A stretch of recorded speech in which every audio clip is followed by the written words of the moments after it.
Remote Microtech. So ayan, sa wifi tayo nakakonect.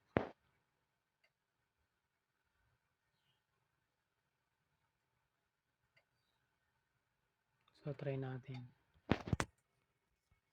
So ma-access po natin yan kasi sa wifi tayo nakakonect. Ayan, successful. Pasok na.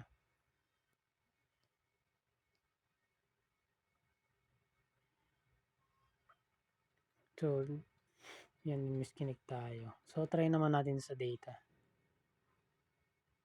So, sa data natin itatry.